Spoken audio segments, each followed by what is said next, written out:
Sup, guys? It's Chode back with you. As usual, as I always say, it is Groundhog Day.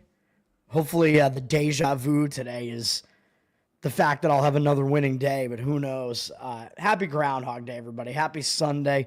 Yesterday was just a wild day. I did wind up with a winning day with 11 plays. I went 6-5, getting the last couple of plays on the board right with wins there.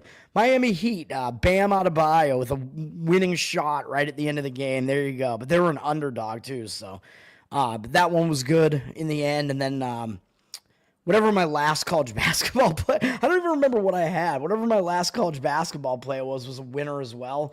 I have to look it up. I always like to refresh my memory. Man, I always completely forget what I had. College basketball, I can tell you, I had a few games, I tweeted this out, there were a few games that made me feel like a complete genius, and then at the same time I have other games where I'm like, holy crap, I'm an idiot. Like, Hofstra was never even close to being a win, but then I had like Tennessee, amazingly easy win. Tennessee, after having lost by 30 on the road to Florida, they win by 20. Florida had held them to in the 40s, and then Tennessee held them to in the 40s yesterday. No Zakai Ziegler, no problem. As I said, it was an injured player spot. You just got better value on it, a better number. Didn't even matter. Tennessee covered every number that was possible in that game anyway. That was easy. And then Oklahoma, I think they were down like 13 at halftime or something like that. I'm like, here we go again, another loss. And they wind up winning by 30 or something like that. I'm like, you got to be kidding me. It was one of the biggest turnarounds in like college basketball history. I think they became the only team to be down double digits like at the half or something and win by 30. Absolutely insane. And then, oh yeah, the late night win for me was Arkansas, baby. John Calipari returns to Kentucky and makes them hate him even more. I liked the spot. I thought it was a letdown spot for Kentucky. Arkansas, not as bad as you think they are, so that was a win for me. UT Rio Grande Valley was a win for me. Air Force lost by... They missed by like a couple points. Clemson, as a square play, got there fairly easily. Arizona State missed by like 2 or 3 points. Frustrating with a couple of these close misses, man. And none more frustrating than Florida State, who was beating up Boston College for almost the entire game. Although I root for Boston College, but Florida State, I mean, I want my money to come through here. They were winning the whole game, and then it comes down to the end. BC gets close. I'm like, oh, God. And then it came down to final couple of possessions.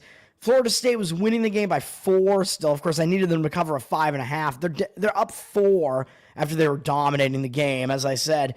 With, I think, 13 seconds left in the game or something. BC has the ball.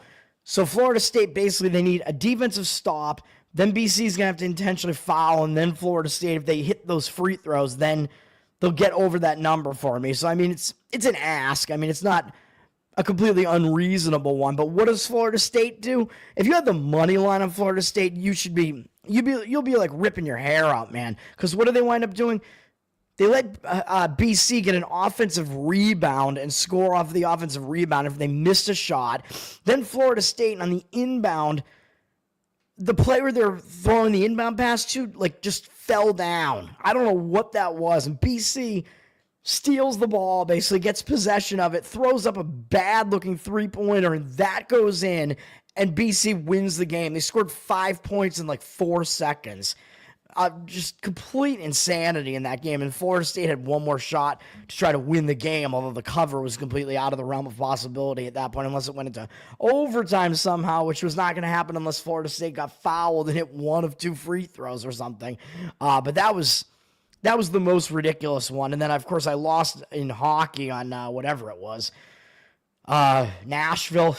Maybe I should just never bet Nashville again, man. I don't know what to tell you about that one. That was bad, but it was a winning day overall, even though it was a crazy day. Let's get into today, man. I have 2 plays. They're both in college basketball. I'm skipping the NHL and NBA slates, a couple of small slates. It's a nice Sunday slate. It's nice and compact. Helps you focus a little bit more. We do have some good games. I'll talk about some of these games. We got a Big Ten game up at 1 p.m. Eastern to start the college basketball day off with Ohio State at Illinois. I mean, this could be an interesting game. Illinois down from 6 to 5.5 with reduced juice. But Ohio State looks like they're getting some public action as an underdog. 59% of the tickets, only 55% of the cash. So they might be turning into a public underdog in this one because Ohio State, although I thought kind of quietly, has reeled off a few wins in a row. They beat Purdue, which I think is really what people are going to be paying attention to. And I took Ohio State in that one because Purdue was coming off, what were they coming off of? Beating Illinois, I think. I forget what it was. Purdue they were in some letdown spot. So I took Ohio State in that one. It was a bad spot for Purdue, whatever it was. They beat Oregon is what it was, and they were returning home from the road trip, and they had Michigan up next. That's what it was. So I took Ohio State in that game. Didn't expect them to win outright, but they did. So I'll take the extra gravy on that with a little bit on the money line. Then Ohio State did not suffer a letdown at all and easily dispatched Iowa. And then they went on the road and they got a nice easy win again against Penn State, which is not really easy to do, but I believe this game was actually not at Penn State's home arena, as I keep clicking on the wrong game. I think this game was at a different arena. It was at I guess it was at Penn State's arena, Bryce Jordan Center, unless that's is that a different venue? It looks different. Looks more wide open. I don't know. But I had heard that this was at a different venue. Maybe it wasn't, but either way, not an easy thing to do to go in and beat Penn State on the road, even if it's a semi-road game by 20-something points. So now it's a second straight road game for Ohio going to Illinois, and Illinois has got to be in a pretty angry mood as they lost at home. They lost on the road at Nebraska, where Nebraska had been a really good home team for quite a while, and then they started playing like ass and losing at home, but their home court came back in that game, and they had a big win in overtime. So Illinois losing as a road favorite in that one, and the fact that they got destroyed by Maryland when they were at home the last time, but they did beat Northwestern in revenge in their last home game, but still, they've actually lost their last two home games. They lost to USC, too, so their last couple of games at home haven't been good, and I think this is kind of a redemption spot for Illinois off that bad loss in Nebraska. The fact that they haven't been getting wins recently at home, 1 and 2 in their last 3 home games, 2 ugly losses by double digits. I think this is a bounce back spot for Illinois. So I would fade what looks like a public underdog in this one with Ohio State. Even though Ohio State, they're competitive, and I know they need wins because they're a bubble team right now as far as the tournament is concerned. So it's why I don't quite want to do it because they should step up for it too. But I agree with the Illinois side in that game. West Virginia and Cincinnati in this Big 12 game. This is on ESPN Plus, baby. So if you want to be sedated, you can go watch that one. I do have ESPN Plus, so I can watch this one. This is going to be, I think, an unbelievably ugly game. Both of these teams like to play really slow. The total's actually up from 124 to 127, but I do like the under in this one, although I said that yesterday, and we had Texas Tech with that crazy overtime upset at Houston. That was a game that was in the 60s with not much time left, and then for both teams, and then it just went crazy, and it went into overtime. So if you had the under in that one, maybe a little bit of a bad beat, although it might have actually gone over in regulation, but I don't know. That was kind of crazy, and then I did like the under in what was the other game? Oh, the Ole Miss Auburn game? Is that what I forget? I don't know. I liked a couple of the unders yesterday, and I think maybe they didn't get there, but I'm not a totals guy, so don't listen to me on totals. But this West Virginia-Cincinnati game looks like it's going to be an ugly, ugly game, man. And both these teams struggle offensively. They both play defense.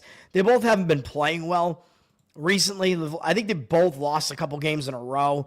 West Virginia, 3 losses in a row, including that loss to Houston, which was a big game, but they lost by double digits on their own floor. So I think West Virginia going out to Cincinnati, not a lot of travel as far as that's concerned. I think you're going to see them focus on defense in this one. Cincinnati had a couple of bad defensive showings as well in their last couple of games. They're out in the state of Utah, so I think Cincinnati, those were difficult spots for them, having to go out into high elevation. So I expect bounce backs kind of from both teams in this game.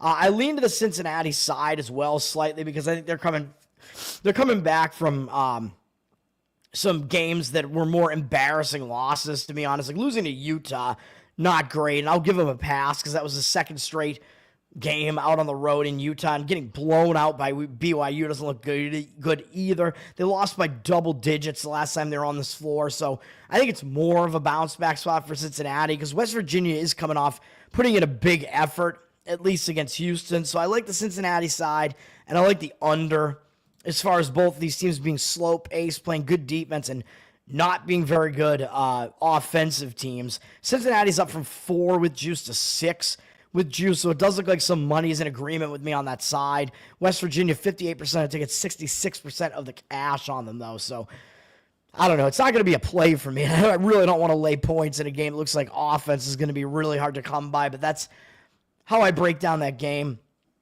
Robert Morris, Wright State, going to be interesting. Robert Morris is kind of rising up in the horizon. They're rising over the horizon here, but this is an interesting one because Wright State is actually favored despite being a below 500 team. They're at home, so you get home court advantage, obviously. But the odds makers are telling you Wright State is not that much worse than Robert Morris, as they're getting only like a 1.5 shy of full home court or something, or maybe they only get like 3.5 at home. You get a lot of home court in college basketball, but in the horizon, maybe a little bit less so. But Robert Morris, the odds makers are basically telling you, I think, that Wright State is a little bit better than they look so far. Robert Morris is one of the better teams in this conference, probably not the best team in this conference. So maybe, it's a situation where I think maybe the teams' records are getting a little bit misleading, although Robert Morris did beat Milwaukee. They did beat Youngstown, and they already did beat Wright State at home by 3. So it's not a road revenge angle, but it is a revenge angle, in-season revenge for Wright State. So I would look to the Wright State side in this one. And Wright State, the problem that I have with that is they played a big game against Youngstown in their last game, and they barely lost. Although they have basically 3 huge games in a row against Youngstown, Robert Morris, and IPFW, who are 3 of the better teams in this conference. But I still like the Wright State side a little bit in that game just because, again, it looks like kind of a misleading spread where you have the team with a below 500 record as a home favorite. Wright State down from 3.5 to 2.5 with juice. 55% of tickets and 73% of the cash, though.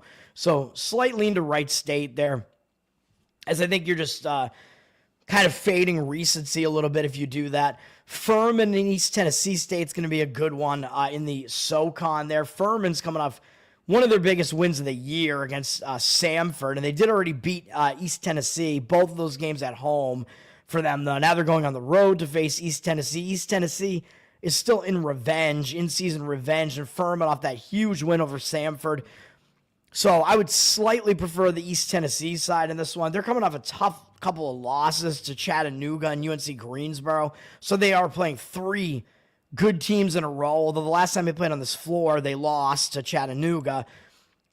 Lean to East Tennessee slightly. They're up a little bit from 3 to 3 with juice. Furman, 69% of tickets, 88% of the cash on them. So it looks like they do have the cash disparity on them. But I think the spot sets up a little bit better for East Tennessee in that one, but obviously not a play for me. What is going to be a play for me, I'm going to have 2 favorites today, kind of unlike me, but they're both kind of misleading favorites, I guess. Well, one of them definitely is. The other one, I guess, isn't, but the other one's just a very strong situational spot. This one is a misleading favorite. I'm going to the MAAC, and I'm going to lay the points with St. Peter's, as they are laying 3.5 points in this game, even though they're 2-7 in conference, 7-10 overall, and they're hosting a Mount St. Mary's team who's 12-9 and 5-5 in conference. What gives? Like, how is St. Peter's laying points such that basically odds makers are almost telling you they're the slightly better team in this game? And I actually think that they may be. I think this is a bad spot for Mount St. Mary's as well, but I think that the records of these 2 teams are a little bit misleading, man. I mean, Mount St. Mary's, their schedule has not been that much of a gauntlet so far. I mean, they had a couple of decent teams. The best team they played all season was Maryland, and they lost that game horribly on the road. I mean, I'm not going to blame them for that, but still, they haven't really stepped up. I mean, they faced Georgetown and lost by 28 to them on the road. Georgetown, not a great Big East team. And then they played Miami out of conference and beat them on the road. But we know how awful Miami is right now. Miami, I think, just set a record for the most straight ACC losses, with like 21 straight losses or something like that, unless they finally broke it and won yesterday. I think they lost again yesterday, but I could be wrong about that. I don't remember. Mount St. Mary's, And yeah, they went to George Mason. George Mason, I think, is overrated, though. I don't think they're actually the best A-10 team. So Mount St. Mary's, in my opinion, they've not faced that difficult to schedule. When they faced the best, one of the best teams in their own conference here, Quinnipiac at home, and Quinnipiac absolutely trounced them, 91-57. So that's kind of a red flag. The fact that they lost by double digits on the road to Siena, I mean, that kind of looks like a red flag to me as well. So Mount St. Mary's is beaten up on some of the bad teams in this conference for the most part. Manhattan, they lost to Manhattan once. They beat Sacred Heart. I mean, these are not impressive wins in this conference. Niagara. I mean, these are all teams that are not among the best in the conference, even though I know Manhattan 50-50, 500 team in conference, but still. Mount St. Mary's, they're coming off their biggest conference win as an 8.5-point underdog. They went up to Merrimack, which is in northern Massachusetts, in the Merrimack Valley up there. And somehow got the win there as an underdog. Merrimack, a lot of times, will really, really start struggling offensively. That was a huge upset win for Mount St. Mary's. Now they have to go on the road down to New Jersey to face St. Peter's. And they got Iona up next. And Iona is still, one of the better teams in this conference, in my opinion. Iona, I've talked about Iona before. I've played on them 3 times this year, and I think I'm 2-1 in those games because Iona is not that bad. And they're still a big name in this conference. So I think Mount St. Mary's, I don't think this is a very good spot for them, even though we know St. Peter's made a huge name for themselves with that ridiculous tournament run a couple years ago. And they made the tournament again either last year or the year before that. But St. Peter's not doing well in conference this year. So I think they're flying under the radar. Second straight road game with travel, plus coming off their biggest conference win so far and biggest upset win. I don't trust Mount St. Mary's at all. Going into St. Peter's. And St. Peter's, by the way, they're going to probably try to slow Mount St. Mary's down, which I know you're laying points with a team that might slow the game down. That seems a little bit bad, but St. Peter's, they play way better defense as well. Let me get Ken Palm up here again here. Let me see here. Because I believe, let me bring it into this other window here if I can. Crap. I brought it up in the wrong window, man. Let me see. Yeah. We got it going. There it is. Mount St. Mary's. Let me see. Yeah, they're actually 8th in Ken Palm's luck ranking. So he has them as the 8th most overperforming team. He's got them 319th in offense, which is really bad as well. They've only faced the 322nd strongest schedule, so nothing really good about any of that. And he's got them down in the 270s. He has St. Peter's as being the better team. St. Peter's also bad offensively, very bad, but he does have them, as I said, as the better defense, somewhat substantially. And he has St. Peter's, one of the slowest tempo teams in the entire country. So they're going to try to slow Mount St. Mary's down, as Mount St. Mary's likes to go a little bit faster, which might help St. Peter's as well. Should be fairly easy, to be honest, for them to slow this game down and get it into a type of game that they want to play. St. Peter's is 225th in luck, so they are the way less lucky of the two teams. So they've underperformed a bit, according to Ken Palm. And they also have not faced a strong schedule, but still stronger than Mount St. Mary's at 302. I mean, neither of these teams have faced a gauntlet so far. But all that being said, I like St. Peter's. And St. Peter's coming off a loss on the road to Rider, which is not a great loss. And Rider is one of the bottom teams in this conference as well. They were coming off a really weird, low-scoring loss to Merrimack. And that's another thing where the public, if they look at this game, although they're probably not looking at MAAC games, but if they do, they're going to look at this and think, wait a minute, St. Peter's lost at home by double digits to Merrimack, and Mount St. Mary's went into Merrimack and beat them by 6 or 8 points or whatever. So this is ridiculous, and you're giving me points with Mount St. Mary's? It looks so easy. Who are also the team with the better record? Yeah. Again, it's a very misleading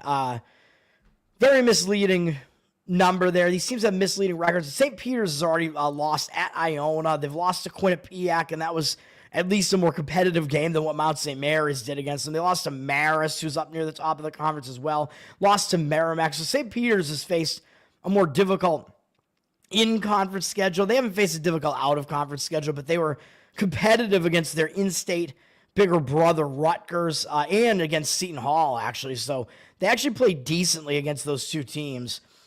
And they didn't lose by that much at UMass Lowell, who isn't really that bad. They beat Duquesne, actually, who's not a bad A10 team. So St. Peter's resume is actually better. I agree that they're the better team. I'm going on too long about this, but St. Peter's -3.5 is the play in that one for all those reasons that I just said. And I made it seem like a strong play, but I think my other play is actually stronger. So we'll keep going. Keep talking about some of these games here. All right, what else we got? I don't know if I want to talk about too many of these other games, but IPFW and Milwaukee, that's going to be a good one in the horizon, man. I mean, these are two of the top couple teams in this conference. Milwaukee may be the best team in this conference at this point. IPFW already just played a tough game the game before then and lost by 10 to Cleveland State, who's up at the top of the conference right now record-wise. That was a big game as well. Now they're going on the road to face Milwaukee. IPFW did beat Milwaukee at home, so it's a little bit of a revenge spot for Milwaukee, but again, not a road revenge spot as the home team won. A lot of times you'll see the teams split home and home with each home team winning. That's not very uncommon. Milwaukee just kind of rolling right now. A couple of easy wins after a close loss to Robert Morris. And that was their last game at home, too. So they actually lost their last game that they played on this floor because they went out and won 2 games on the road. So maybe a little bit of a better spot for Milwaukee in this one. That would be the side I would agree with here. They're up from 3 to 4.5, but it looks like they have less of the cash on them now, even though something drove that line up. 78% of tickets and only 56% of the cash on Milwaukee. Should be a good game either way. It's an interesting one. We'll see what happens there. And then Bradley in Northern Iowa is also an interesting one with two of the better teams in the Missouri Valley going at it here. And here you got Bradley, who has a really nice looking record here at 18-4 overall, 9-2 in conference. I think they're the second best team in this conference behind Drake. Northern Iowa sitting at 13-9. So I think Northern Iowa flying a little bit under the radar. And you look at this line, and Northern Iowa's the favorite. And of course, they're getting home court advantage. So odds makers are still telling you Bradley is the better of these two teams, but it's not by that much, as Northern Iowa is installed as the favorite at home. Again, it's one of those lines that looks a little bit misleading, where you're getting the team with the much worse looking record installed as a favorite here. So I would kind of look to the Northern Iowa side. I think they're a pretty decent team, and they're flying under the radar right now. And I do think they're one of the top maybe 3 or 4 teams in this conference. So I would kind of look that way. And Bradley, the thing about them is they just suffered their first loss in quite a while. They were on a roll. They'd won 5 games in a row, and then they lost to Illinois Chicago, who was playing surprisingly well in this conference this year after they were a doormat for a long time. Big game, and Bradley lost, and they lost badly. So I could see this going both ways, man. I could see them being really angry about it and bouncing back, but I could also see them being hung over because of that. Because when you're on a win streak like this, and your only conference loss besides that was to Drake, which was the game between the top 2 teams in the conference. They actually played Illinois Chicago after that game, and they did beat them by 1. So I don't know if they might have covered in that game, because Illinois Chicago Bradley did not cover. Bradley was actually the favorite in that game. So Bradley barely escaped in that game, I guess you could say. So they didn't have the greatest game in the game after they lost to Drake. So again, it could be another hangover spot after they lose another big game like that. Illinois Chicago got their road revenge in that game. Excuse me. That was one of those road revenge angles, man, because Bradley had beaten them on their own floor, so Illinois Chicago was probably highly motivated to return the favor. So again, I could see this going both ways. I could see Bradley being in a bounce back spot, or I could see them being hung over from that. And it's tough to gauge which one it's going to be. They do have Belmont up next, and Belmont is right behind them, but although so is Northern Iowa. So I don't think they can really afford to overlook either of these teams, but we will see. And they haven't faced either of those teams yet. Oh, no, they did. They beat Belmont already on the road. So that's going to be a road revenge spot for Belmont there. But they haven't faced Northern Iowa yet. Northern Iowa flying under the radar a bit, and they just lost to Drake, so that was a big game for them. But it was a second straight road game. They're coming back home. They did lose by double digits. So I do think the spot is a little bit better for Northern Iowa. I mean, you're getting to host Bradley. You're not going to overlook Bradley. Northern Iowa's up a little bit from 1 with juice to 1.5 with juice, although Bradley is getting the cash percentage of 55% of the tickets and 85% of the cash. So I'm not going to touch that game, but it's an interesting one. And then North Dakota State and St. Thomas is an interesting one too, man, because North Dakota State is actually probably the best team in the Summit. As you can see here, St. Thomas has one of the better records in the conference, but they're only a 1.5-point favorite at home. And St. Thomas, by the way, unfortunately, is still ineligible for the tournament. So they could potentially win this conference, and they wouldn't be eligible to make the tournament because of the D1 transition rules. They transitioned to D1 a couple of years ago, and the rule actually got reduced by 1 year. So St. Thomas will be eligible next year now, but they're still not eligible this year, which is ridiculous because, I mean, obviously they're good enough in the Summit. If they're good enough to win the Summit, I mean, they probably deserve to get into the tournament. So it's ridiculous. But North Dakota State is a little bit better than they are, even though their record doesn't totally tell you the whole story there. North Dakota State's coming off a big game, though. They lost to one of their rivals, South Dakota State. Now they have to go out on the road to face St. Thomas. They did lose at home to St. Thomas, though, so they're not going to overlook St. Thomas here. This is a road revenge spot, and it's maybe a little bit of a misleading line where it's basically like just pick the winner, and you might have a tendency to, pick the winner. I'm going to take the 7-1 conference team in St. Thomas, but I would hesitate to do that here. St. Thomas, nice win in their last game against Oral Roberts, but Oral Roberts sucks this year, so slight lean to North Dakota State in that one. It will be a big game for both teams. St. Thomas does have the money coming in on them from 1 to 2.5, but they're also really public. But I don't think the public is really coming in on a Summit League game like this. So probably the money is actually mostly professional here. So I guess then I disagree with the professionals in this one. 90% of tickets, 96% of the cash on St. Thomas. But even though North Dakota State is playing a second straight tough game in a row, it is the road revenge angle. So that kind of puts it over the top for me as far as the fact that I would lean to North Dakota State, but it's not a play for me. What is a play for me is the final game on the board, which is a night game at 7:30 p.m. Eastern on Big Ten Network. I'm going to lay the points with Oregon. I'm going right back to the well, to the team that hurt me badly in their last game, but that's part of the handicap here, man. Nebraska, I think this is a terrible spot for Nebraska. I mean, they were playing like complete garbage and lost 6 games in a row as their home court advantage seemed to just totally go away. But then they finally got it back, and they won. That was a huge win for them against Illinois. And I know Nebraska is kind of a tournament bubble team right now, so they do need to beat ranked teams. So this is going to be the 3rd straight ranked team that they're playing. And they're coming off their biggest win of the year, basically, against Illinois. Huge win for Nebraska. I mean, maybe the UCLA one was bigger. I was on Nebraska in that game, by the way. But I think this may have been it. I mean, Illinois is very good. And Nebraska beat them, but I don't think this is going to be a start of some new momentum here. I think that puts Nebraska in a letdown spot. That was a huge overtime win at home against Illinois, man. I mentioned I leaned to Nebraska slightly in that one. They got the job done. Now they have to go out to the Pacific Coast, man. And look at this travel Nebraska's having to do. They had to go to Madison, Wisconsin, and they came back home for 1 game in Lincoln, Nebraska. Now they have to go out to Eugene, Oregon, which is not something that they're used to at all. They have not been out to the Pacific Coast yet this year. They played at Creighton, at Michigan State. So they've basically just been in this. Every one of their road games so far, I think, has been in the Central time zone, except they went east to Maryland, and they lost that game too, although I think they covered it. But this is the first time they're going to the Pacific Coast. This is something completely new to them because these teams are new to the Big Ten. So Nebraska is not used to having a travel spot like this at all. This is going to be really difficult coming off one of their biggest wins of the year.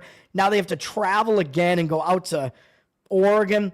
This is not going to be easy for them at all. And Oregon, they're going to catch Oregon in an angry mood, and Oregon is returning home, but they're already on the Pacific Coast because they were just at UCLA. So Oregon had this weird travel spot where they went to Minnesota. They lost that game. That was an ugly upset loss. And then they went into UCLA, and they lost as an underdog. And I liked Oregon to bounce back in that game. And plus, I thought UCLA, being a slow-down team, UCLA, I think was off a somewhat bigger win as well. So I thought it was a bad spot for UCLA in that one. I took Oregon plus the points, and Oregon had one of their worst performances of the last few years. That was a horrific game for Oregon. I think they're absolutely going to bounce back from that, man. They're coming back home. Last time they were on this floor, they did win against Washington, but I mean, it is Washington. But Oregon, they've only played 2 home games going all the way back to when they faced Maryland at home quite a while ago now. So they have had a lot of road games mixed in here, so they have not had it easy. But now they've already been back on the Pacific Coast. They're already adjusted to the time zone. They're getting Nebraska on their own floor, coming off basically their two worst losses of the entire season. I think you're going to get a really, really angry Oregon team in this one. And as much as I think Oregon is a bit overrated and should not be ranked, they're the better team out of these two, and they should win this game. You're getting the better team in the better spot, in the more focused spot, against the worst team being in a pretty much a big-time letdown spot, in my opinion, and having to go to an unfamiliar venue. Oregon, yeah, Ken Pom has them 15th in luck, so they're definitely high in the luck index. That's true. But they're top 50 in both defense and offense, which is good. They play 129th in tempo, so they're going to probably try to actually speed Nebraska up a little bit, because Nebraska, as you see down here at 170, likes to play a little bit slower. Ken Pom only has them separated by 10 ranking spots, so he only has Oregon winning this game by about 5, but I think it's a bad spot. I think the number at anything under 7, I think, is good to do it. Yes, I know Nebraska is lower in the luck index, but still at 128, so they're still, I mean, on the luckier side of things. So Ken Pom has both these teams being looking a little bit better than they are. Oregon has faced the 10th toughest strength of schedule, Nebraska 31st. So both teams are battle tested. He does have Nebraska pretty good defensively, but Nebraska isn't really that good at defending the 3 at the very least, so that might be to their detriment. Oregon takes, I think, a decent amount of threes. Oregon is definitely the better scoring team, which is also what you want when you're laying points. And these teams are at least similar in the defensive metrics. So Nebraska, according to Ken Pom, is the better defense, but I don't really think it's that significant. Oregon is the more balanced team. They're certainly the way better offensive team, and that's one thing that you do want when you're laying points, like I said. So we have all that going for us. Give me Oregon minus the points in that one, and those are the two actual plays. Moving over to NHL, we have a larger Sunday slate than what I would normally, than what you would normally see, but man, I just don't like many of these games. I'll talk about a few of these games. I'm not playing any of these games, but I don't even like them as far as, like, are they even interesting to talk about? Not really. Montreal, I think, is in a bit of a positive spot, as they just had a horrific homestand, but granted, they lost in overtime to New Jersey, they lost to Winnipeg, and they lost to Minnesota. I mean, I'm not really going to blame them for any of those, except the Minnesota one, because that should have been a spot where Montreal should have caught them. I lost on that one. I'm a little bit angry about it. Minnesota's not as good as people think they are, but now Montreal gets to start a road trip, man, so they get to take that losing energy from being at home. They get to forget about it. I mean, the fans are rabid for Montreal in Montreal, man. I think it's going to be very good for them to just get the hell out of there when they're not playing well. Don't listen to the media talking about how much you suck or insulting you in some French manner. Just go out on the road, start a road trip, play a game. They're playing a not very strong Anaheim team here. So I do think it's a better spot for Montreal in this one. Anaheim, they're returning home, but they did only go on a 2-game road trip, so they haven't been gone for that long. So it's not like the full return home spot, which didn't even work out for me yesterday with Pittsburgh being in that long return home spot. So, yeah, return home spot nonetheless is still usually a little bit of a distracted spot. Anaheim does have Dallas up next in 2 days, so maybe a little bit of a look ahead there as well, as Montreal has not been playing well. So again, slight lean to Montreal on that one. Not a play for me. Montreal is up from minus 120 to minus 128 as a road favorite. So the odds makers are telling you that's how bad Anaheim is. And Montreal, not that bad in the odds makers' eyes, as they're installing them as a favorite price on the road here. 56% of tickets, 69% of the cash on Anaheim. So they do have the cash percentage, but the money looks like it has driven the line up on Montreal a little bit. You know what I just said. I do agree with the Montreal side there. The Islanders are on a huge roll right now. They've won 7 in a row now, and they won in overtime yesterday at Tampa. Now they're on a back-to-back. 3rd game in 4 days, 4th game in 6 days, all in different cities, and having to go to face this really good Florida team. I said the Islanders streak was going to end yesterday.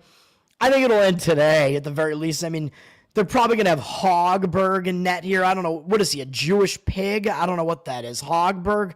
So Sorokin has played so many games in a row. I doubt that he's going to be in net in this one. So this is probably finally where the Islanders streak is going to end. They're just playing way too many games in a row here, man. I mean, sure, they're going to try to step up and beat Florida, but I don't think it's going to happen. Florida is in the better spot as far as the rest is concerned. They're also not traveling. They're just staying at home. They played yesterday as well, but they had an easy win against Chicago. They might go with their backup goalie as well in Knight because Bobrovsky did play yesterday, so it may be Knight. But even if it is, I think Florida's still in the better spot here. Not traveling, not having as many games on their schedule recently, so they have the better rest scenario. They're up from minus 210 to minus 220, 72% of tickets, 85% of the cash on Florida. So if I was going to play this one, I would lay the puck line with Florida to win by multiple goals, or you could, one thing that I keep forgetting to mention is you could also find, you can play a team to win a hockey game in regulation. So then you get a better price on it, right? Because then the overtime isn't included. But of course, if the game goes into overtime, you lose your bet. So that's why the price is cheaper. But if you think that team should win rather easily, you can play that team to win in regulation and knock the price down and get like a cheaper money line price on them by doing that. So potentially might make sense to do that with Florida there. Vegas at the Rangers is one of the other big games today, even though the Rangers really haven't been playing well. Vegas has more rest because they didn't play yesterday, and they're starting a road trip, and they're coming off a loss to Columbus. That was a bad spot for Vegas as they played Dallas. They'd beaten Florida.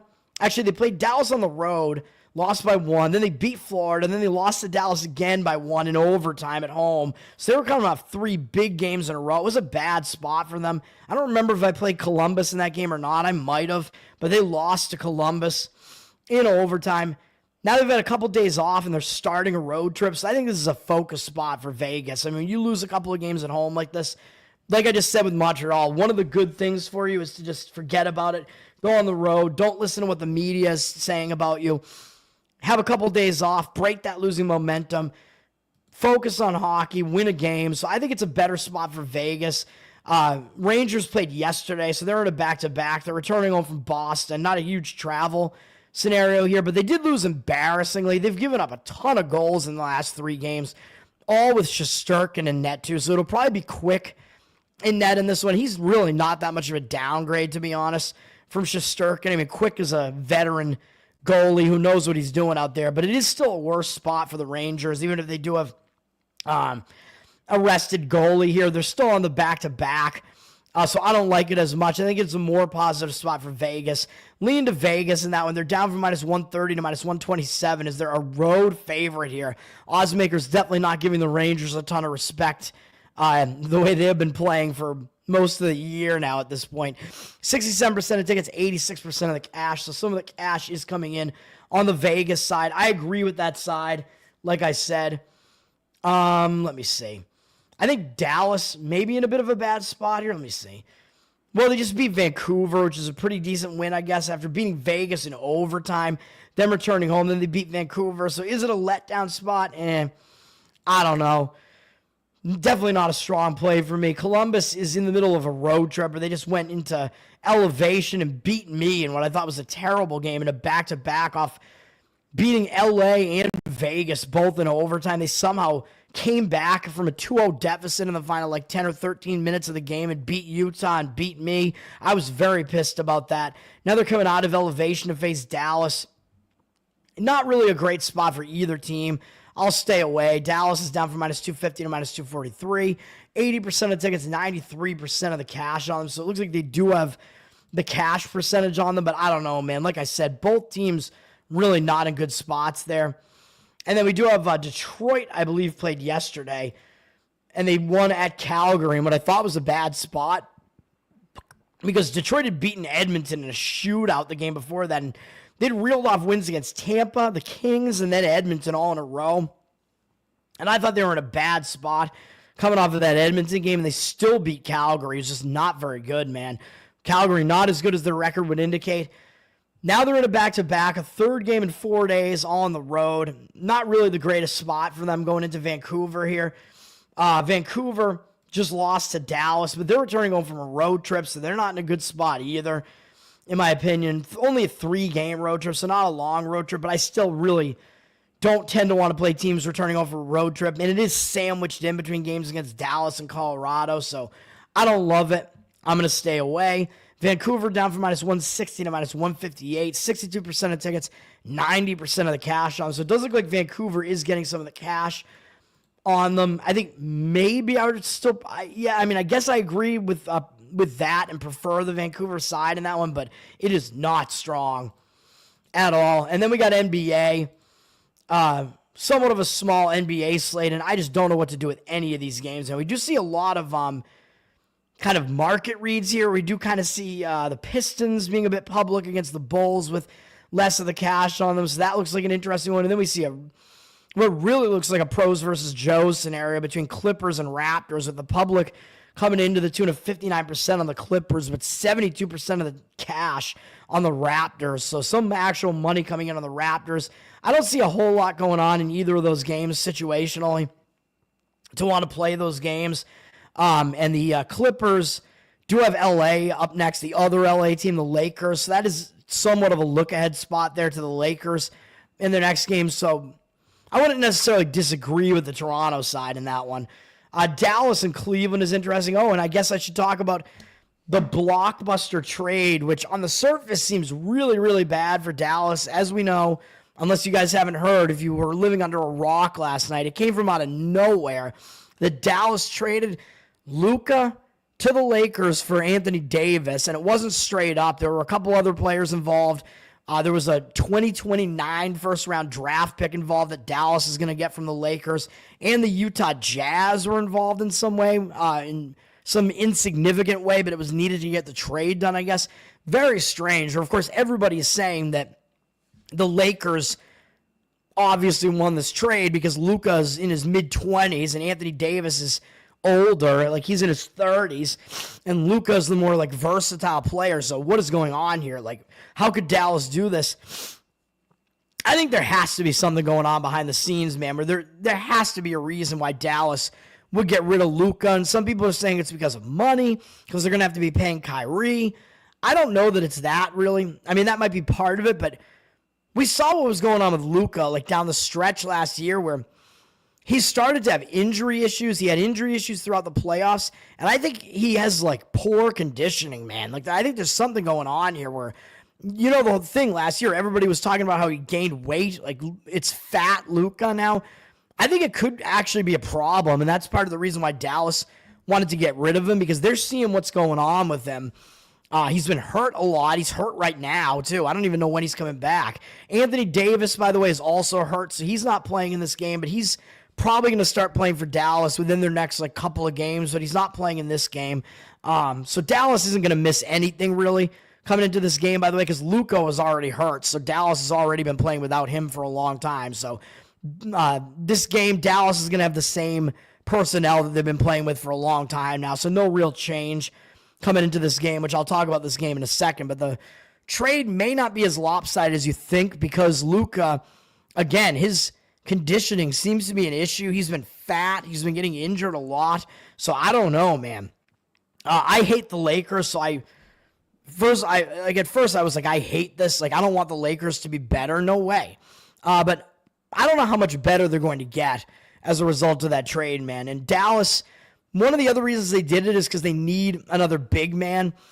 Because I think one of their guys went down. I forget who it was. Lively, I think, went down. So he may miss the rest of the season, it seems. So, like, Dallas did need somebody else to fill in. And they are getting, like, a super talent in AD. And at least, at the very least, AD doesn't have those conditioning issues. But he is definitely older.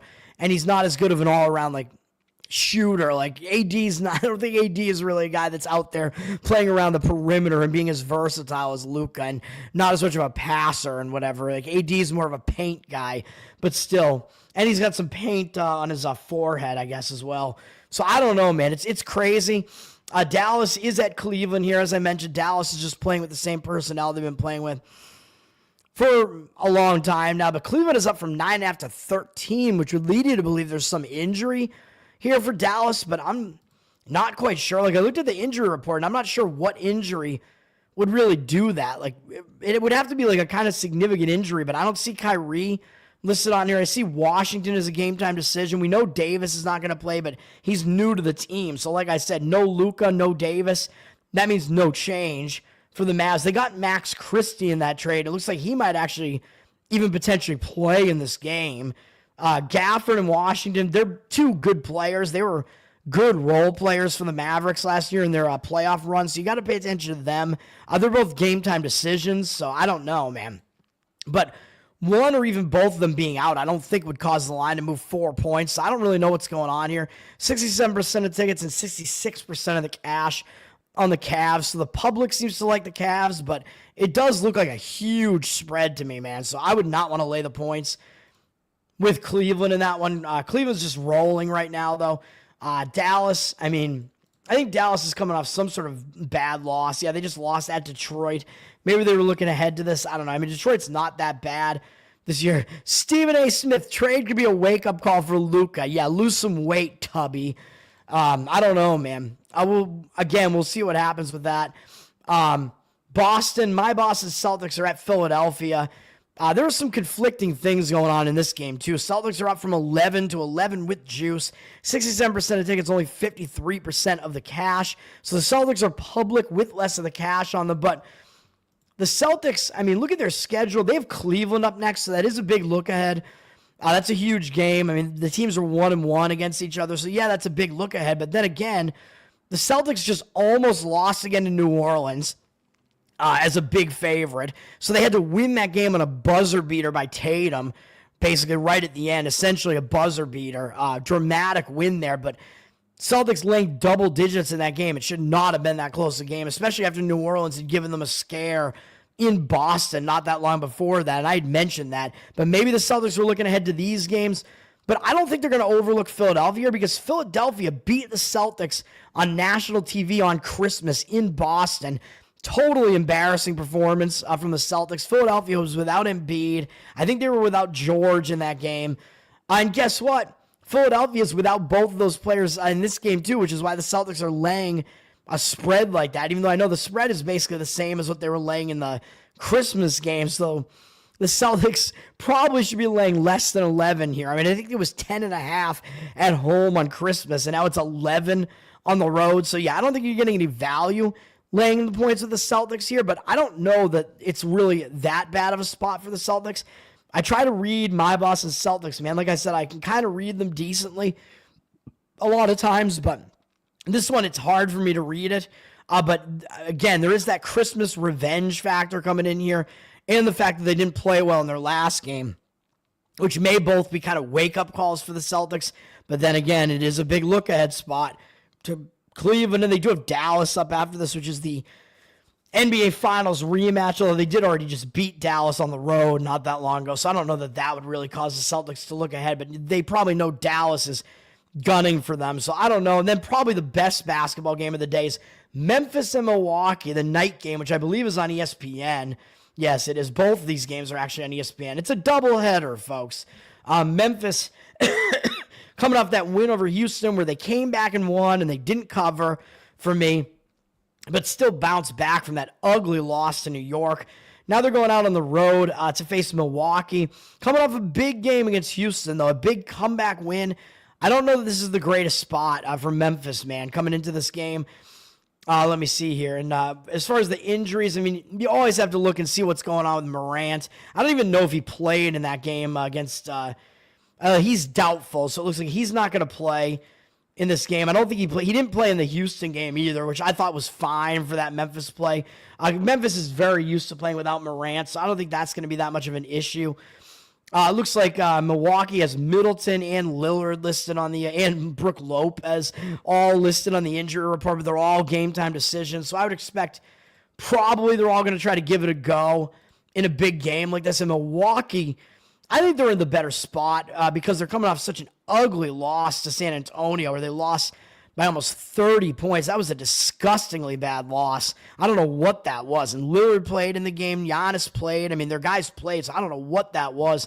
But the problem that I have with Milwaukee here is that they're returning home from a road trip. And you know what I say about road trips is it's usually a distracted spot when you return home from a road trip. It's not a very good spot, even though they had a bad road trip. It took them out to the Pacific Coast, into elevation, back out on the Pacific Coast. I think I played Portland in this one game because it was a really bad spot for Milwaukee there. Now they're returning home. I do not trust playing Milwaukee in a return home spot like this, man, even though I think Memphis is coming off that big game. Milwaukee's coming off an ugly loss. If Milwaukee was just staying at home, I might consider Milwaukee here, but when it's a return home spot like this, I don't like it. And Milwaukee does have to play Oklahoma City tomorrow, so they know this is a back-to-back, so you might see them actually trying to game manage this. So even though Memphis is also a big game and it's an ESPN game, what if Milwaukee actually decides to rest one or more of those players who are listed as game time decisions because they want to prepare for OKC tomorrow? I don't know, but if you're Milwaukee, if you're Doc Rivers, I don't know. It might make more sense to play your guys in this game and focus on the more winnable game, because at Oklahoma City is certainly not the more winnable of these two games. And if you need wins, you got to focus on getting this win at home here, man. But I think the fact that they go out on the road tomorrow is also makes the return home spot even worse. When you have a return home spot and you only have one game at home, that means you have that little time to get stuff done at home, because, again, you're returning to family life. You have to get stuff to do around the house. And these guys have to go out tomorrow to Oklahoma City. So whatever they have to get done at home, they have to get it done in a span of like 2 days. So that is a major distraction. So I can't play the Bucks in that game, man. It becomes such a bad spot because of the return home spot. I might actually start leaning to the Grizzlies, and it looks like the market is agreeing with that.